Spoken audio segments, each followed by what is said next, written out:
تھوڑا سا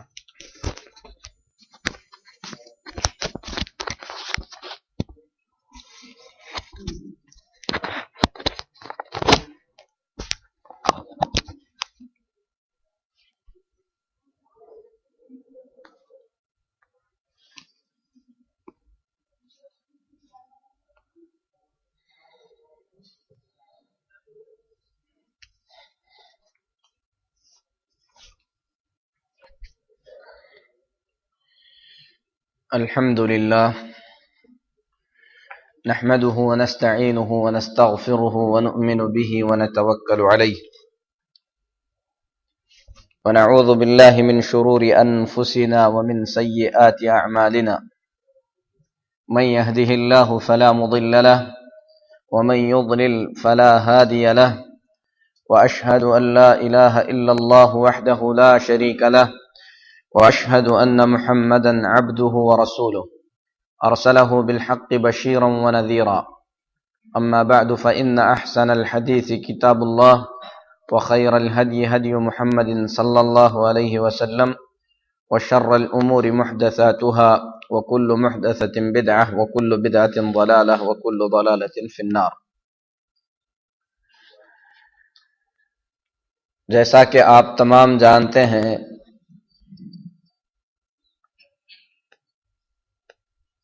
کہ ہمارا یہ ہفتہ واری پروگرام جس میں رسول اکرم صلی اللہ علیہ وسلم کی سیرت طیبہ کا بیان ہوتا ہے، اللہ سے دعا ہے کہ اللہ تبارک و تعالی ہم تمام کو توفیق عطا فرمائے کہ سیرت کو صحیح معنی میں سمجھ سکیں، اپنی زندگی میں اسے عمل میں لائیں۔ بات ہو رہی تھی نبوت کے 11ویں سال کی کہ نبوت کے 11ویں سال، اس سے پہلے رسول اللہ صلی اللہ علیہ وسلم طائف سے واپس آ چکے تھے۔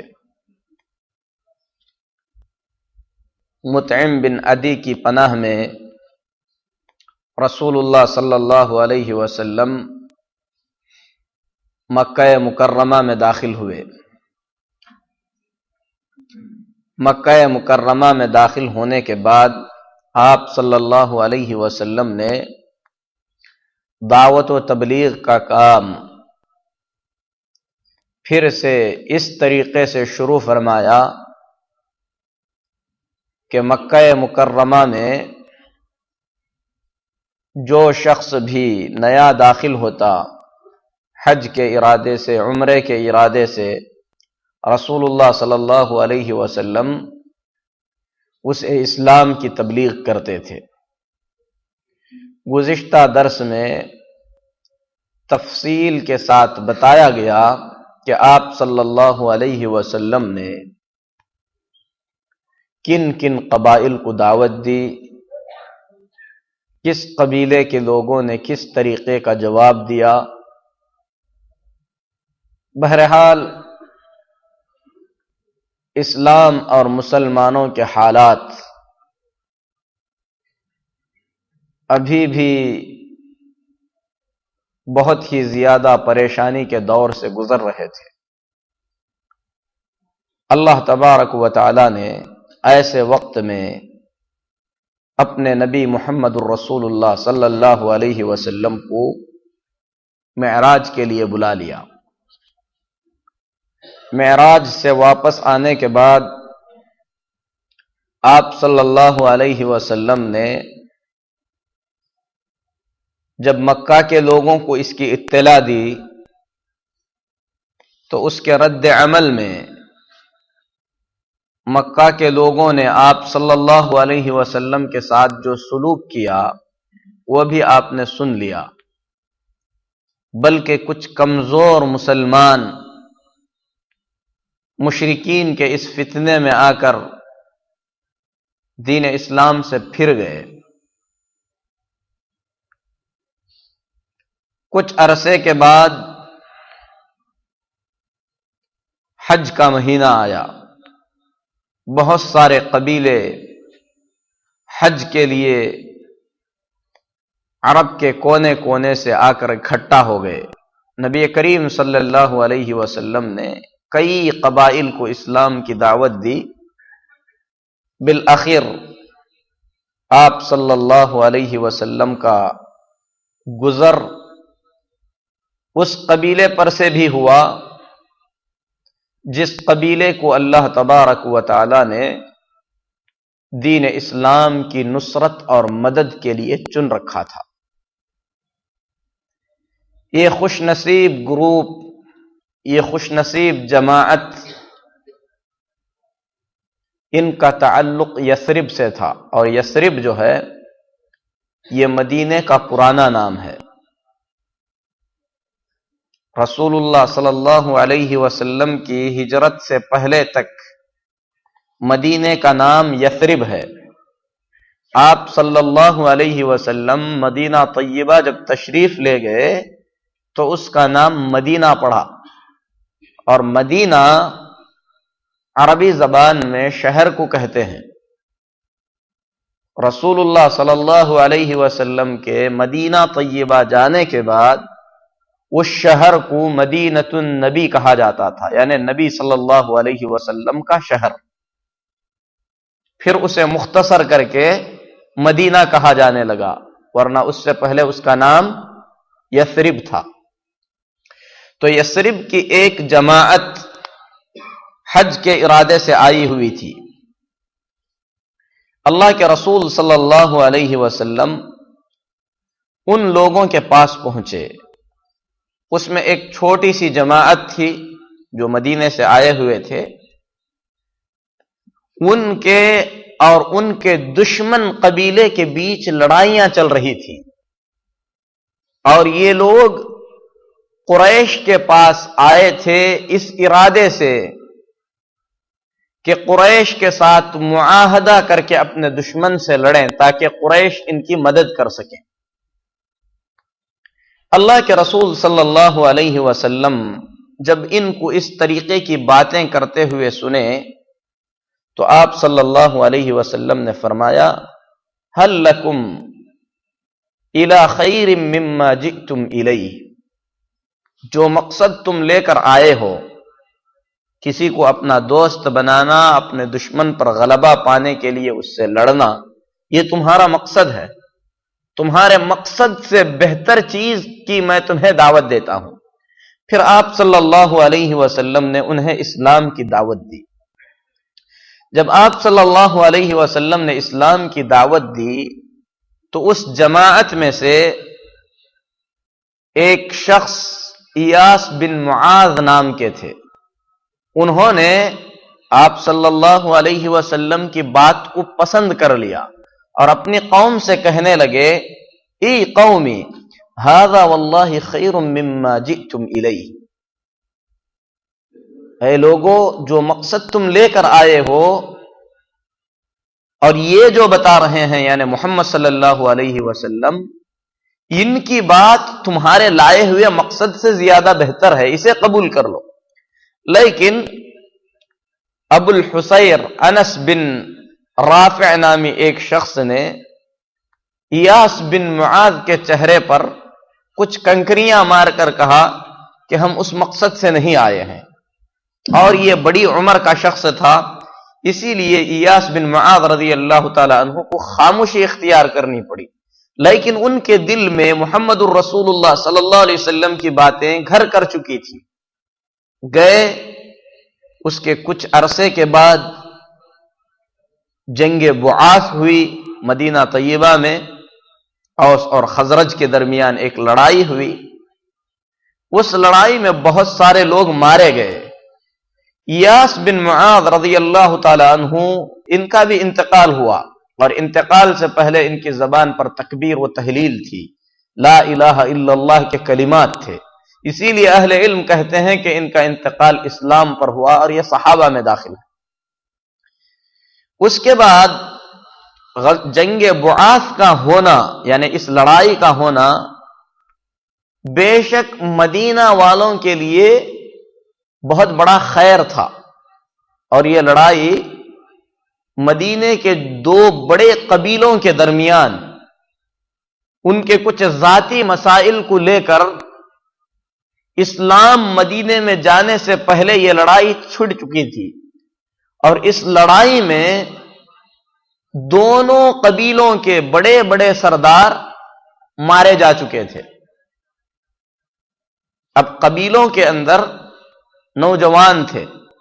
اور عام طور پر حق بات میں جو رکاوٹیں پیدا ہوتی ہیں وہ ایسے لوگوں سے ہوتی ہیں جو پرانے ہوتے ہیں. ان کے دلوں میں بچپن سے جو کرتے آ رہے ہیں ان چیزوں کی محبت جڑ پکڑ چکی ہوتی ہے، اس لیے کسی نئی چیز کو وہ جلد قبول نہیں کرتے. لیکن مدینے کے اندر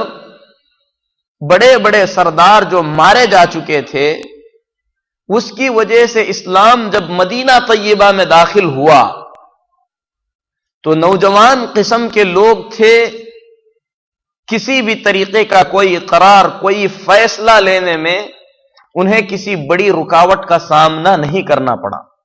اسی لیے ام المؤمنین عائشہ صدیقہ رضی اللہ تعالی عنہا فرماتی ہیں، حدیث بخاری شریف کی ہے، کان یوم بعاث یوما قدمہ اللہ لرسولہ صلی اللہ علیہ وسلم. بعاث کا دن، یعنی بعاث مدینے میں ہوئی لڑائی ہے دو قبیلوں کے درمیان،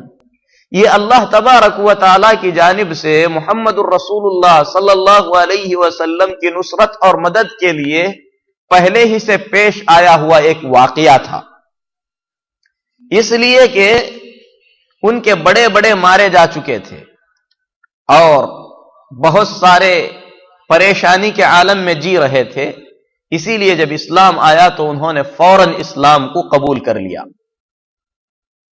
اسی لیے امام ابن اسحاق جو کہ سیرت نگاری کے بہت بڑے عالم ہیں وہ فرماتے ہیں، جب اللہ تبارک و تعالی نے دین اسلام کو واضح کرنا چاہا تو رسول اکرم صلی اللہ علیہ وسلم کے لیے اللہ تبارک و تعالی نے مدینہ طیبہ سے کچھ لوگوں کو نکال کر مکہ کی طرف بھیجا. آپ نے ان سے ملاقات کی، اسلام کے بارے میں ان سے بات کی، اور ان لوگوں نے نبی کریم صلی اللہ علیہ وسلم کی مدد کا وعدہ کیا. تو یہ سن 12 ہجری میں، یعنی ایاس بن معاذ کا واقعہ پیش آیا، اس وقت کوئی اتفاق نہیں ہوا کہ مدینے والے آپ صلی اللہ علیہ وسلم کی مدد کریں گے. اس کے دوسرے سال جب مدینے کا ایک گروپ پھر سے آیا، اللہ کے نبی صلی اللہ علیہ وسلم ان کے پاس پہنچے. آپ صلی اللہ علیہ وسلم نے وہاں پر پہنچ کر کہا کہ تم کس قبیلے کے لوگ ہو؟ انہوں نے کہا کہ ہم لوگ خزرج کے ہیں. اور مدینے میں کون رہتے تھے؟ اوس اور خزرج، یہ دو قبیلے رہتے تھے. جب انہوں نے کہا کہ ہم خزرج کے ہیں تو نبی کریم صلی اللہ علیہ وسلم نے فرمایا، امن نوار الیہود، کیا تم لوگ یہودیوں کے آس پاس میں رہنے والے، ان کے ساتھ صلح کیے ہوئے لوگ ہو؟ تو خزرجیوں نے کہا کہ ہم یہود کے موالی ہیں، یعنی ان سے ہمارا جو ہے عہد و معاہدہ ہے. اللہ کے نبی صلی اللہ علیہ وسلم نے فرمایا، افلا تجلسون اکلمکم، اگر تھوڑا وقت دو تو میں تم سے کچھ بات کرنا چاہتا ہوں. تو انہوں نے کہا کہ بات کیجئے. نبی کریم صلی اللہ علیہ وسلم نے انہیں توحید کی بات بتلائی، رسالت کے بارے میں بتلایا. اور اس وقت کتنے آدمی تھے؟ 6 آدمی تھے، جن میں حضرت جابر بن عبداللہ رضی اللہ تعالی عنہ بھی تھے، اسعد بن زرارہ رضی اللہ تعالی عنہ، عوف بن حارث رضی اللہ تعالی عنہ، عقبہ بن عامر رضی اللہ تعالی عنہ، رافع بن مالک رضی اللہ تعالی عنہ، اور قطبہ بن عامر رضی اللہ تعالی عنہ، اور جابر بن عبداللہ رضی اللہ تعالی عنہ۔ یہ 6 افراد تھے۔ ان سے آپ نے جب بات کی تو ان میں سے بعض نے بعض سے کہا کہ یہ تو نبی ہیں اور یہ وہی لگتے ہیں، وہی نبی لگتے ہیں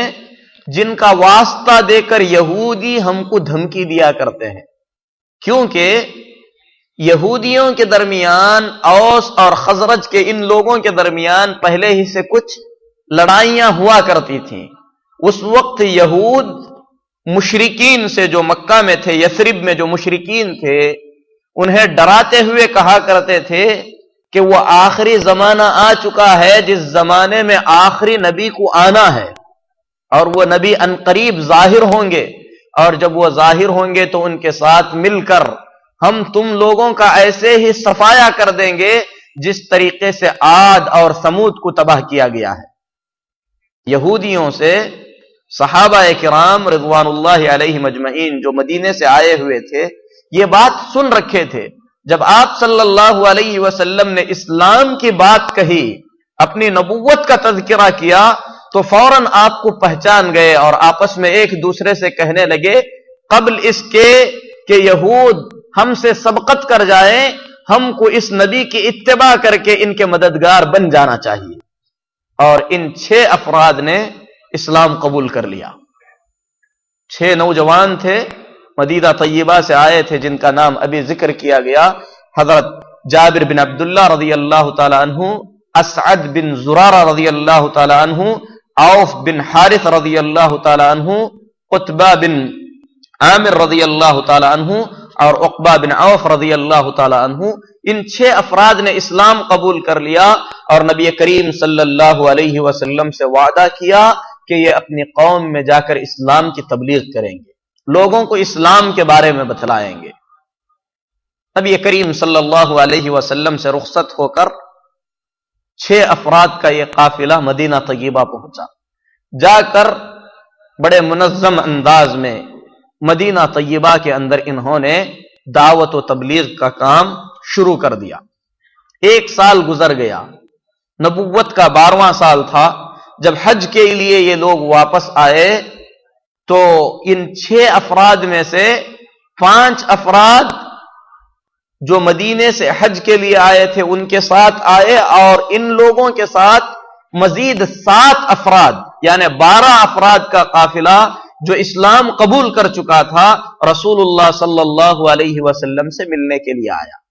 اور جو باقی 7 افراد تھے ان میں سے حضرت معاذ بن حارث رضی اللہ تعالی عنہ ہیں، ذکوان بن عبد قیس، عبادہ بن صامت جن کا تذکرہ کئی حدیثوں میں آتا ہے، یزید بن ثعلبہ، عباس بن عبادہ، ابو الحیثم بن التیہان اور اوین بن صادقہ رضی اللہ تعالی عنہ ہیں۔ یہ 12 افراد دوسرے سال رسول اللہ صلی اللہ علیہ وسلم سے ملنے کے لیے آئے۔ حضرت ان لوگوں نے رسول اکرم صلی اللہ علیہ وسلم سے مل کر اسلام قبول کیا۔ آپ صلی اللہ علیہ وسلم سے وعدہ کیا کہ یہ آپ صلی اللہ علیہ وسلم کا ساتھ دیں گے۔ نبی کریم صلی اللہ علیہ وسلم نے ان سے بیعت لی۔ اس کو جو ہے سیرت میں بیعت عقبہ اولا کہتے ہیں، چونکہ یہ جو بیعت ہوئی تھی مینا کے پاس ایک گھاٹی ہے وہاں پر ہوئی تھی، عقبہ گھاٹی کو کہتے ہیں، اور یہ پہلی بیعت ہے جو مدینے والوں نے اللہ کے نبی صلی اللہ علیہ وسلم کے ہاتھ پر کی تھی۔ اس بیعت کے اندر آپ صلی اللہ علیہ وسلم کی نصرت کریں گے، آپ کی مدد کریں گے، ایسی کسی چیز کا تذکرہ نہیں ہے، لیکن بیعت کے جو کلمات تھے وہ قرآن کریم میں بھی ذکر کیے گئے ہیں، لیکن ان لوگوں کے حوالے سے نہیں بلکہ مومنہ عورتوں سے نبی صلی اللہ علیہ وسلم کیسی بیعت لیں اس کا ذکر کیا گیا ہے، اور حدیث شریف میں ان کی بیعت کا ذکر کیا گیا ہے کہ نبی صلی اللہ علیہ وسلم نے ان سے بیعت لی کہ یہ اللہ کے ساتھ کسی کو شریک نہیں کریں گے، چوری نہیں کریں گے، زنا نہیں کریں گے، اپنی اولاد کو قتل نہیں کریں گے، کسی پر بہتان نہیں لگائیں گے، اور اطاعت اور فرما برداری میں رسول اکرم صلی اللہ علیہ وسلم کی نافرمانی نہیں کریں گے۔ اگر ان باتوں پر یہ جمے رہیں گے تو ان کو جنت دی جائے گی۔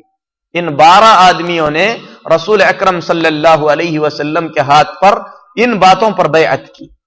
اور جب یہ لوگ رخصت ہونے لگے تو انہوں نے مطالبہ کیا کہ آپ صلی اللہ علیہ وسلم ان کے ساتھ کسی آدمی کو بھیج دیں جو مدینہ طیبہ کے اندر لوگوں کو اسلام سکھا سکے۔ تو اللہ کے نبی صلی اللہ علیہ وسلم نے حضرت مصعب بن عمیر رضی اللہ تعالی عنہ کو ان لوگوں کے ساتھ بھیج دیا۔ مصعب بن عمیر رضی اللہ تعالی عنہ کا ذکر اس سے پہلے بھی ہو چکا ہے کہ مصعب رضی اللہ تعالی عنہ نے اسلام قبول کیا، مالدار صحابی تھے، ان کی ماں نے کس طریقے سے اسلام کے لیے انہیں پریشان کیا۔ بہرحال مصعب بن عمیر رضی اللہ تعالی عنہ کو جب اللہ کے نبی صلی اللہ علیہ وسلم نے بھیجا تو حضرت مصعب بن عمیر رضی اللہ تعالی عنہ پوری کوشش کے ساتھ مدینہ طیبہ کے اندر اسلام کی دعوت و تبلیغ کا کام کرنے لگی، یہاں تک کہ 1 سال کے عرصے میں مدینہ طیبہ کے ہر گھر میں اسلام پہنچ گیا، بہت سارے لوگوں نے اسلام قبول کر لیا۔ کامیابی کس طریقے سے ان لوگوں کو ملی صحابہ کرام کو،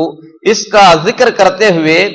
حضرت اسعد بن زرارہ رضی اللہ تعالیٰ عنہ بیان فرماتے ہیں کہ اسعد بن زرارہ رضی اللہ تعالیٰ عنہ یہ ان لوگوں میں سے ہے جنہوں نے نبوت کے 11ویں سال اور 12ویں سال دونوں سال نبی کریم صلی اللہ علیہ وسلم سے ملاقات کی ہے۔ جب 6 آدمی آئے تھے اس میں بھی حضرت اسعد بن زرارہ تھے، اور جب 12 آدمی آئے تھے اس میں بھی اسعد بن زرارہ رضی اللہ تعالی عنہ تھے۔ یہ فرماتے ہیں کہ مصعب بن عمیر رضی اللہ تعالی عنہ جو مدینہ طیبہ میں داعی اور مبلغ کی حیثیت سے آئے تھے، ان کو لے کر 2 قبیلے تھے، بڑے بڑے قبیلے، ایک قبیلہ بنی عبد الاشہل اور دوسرا جو ہے قبیلہ بنی ظفر، ان لوگوں میں دعوت و تبلیغ کے ارادے سے نکلے۔ اس وقت مدینہ طیبہ کے اندر جن لوگوں کا زور چلتا تھا اس میں سے ایک حضرت سعد بن معاذ رضی اللہ تعالی عنہ تھے، اور دوسرے جو ہے حضرت اسید بن حضیر رضی اللہ تعالی عنہ تھے، جو ابھی مسلمان نہیں ہوئے تھے۔ سعد بن معاذ رضی اللہ تعالی عنہ اور حضرت جو ہے اسید بن حضیر رضی اللہ تعالی عنہ۔ اسعد بن زرارہ رضی اللہ تعالی عنہ اور سعد بن معاذ رضی اللہ تعالی عنہ دونوں رشتہ دار ہیں، اسی لیے سعد بن معاذ نے اسید بن حضیر رضی اللہ تعالی عنہ سے کہا کہ اگر اس کی مجھ سے رشتہ داری نہیں ہوتی تو میں اسے سبق سکھا چکا ہوتا، یہ ہماری بستی میں آ کر غلط باتیں پھیلا رہا ہے، لہذا تم جاؤ، جا کر اسے منع کرو۔ حضرت اسید بن حضیر رضی اللہ تعالی عنہ کو جب سعد بن معاذ رضی اللہ تعالی عنہ نے بھڑکایا تو حضرت اسید بن حضیر رضی اللہ تعالی عنہ ان دونوں کے پاس آئے، حضرت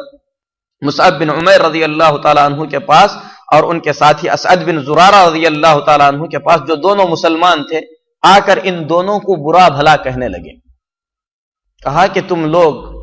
بستی کی فضا خراب کر رہے ہو،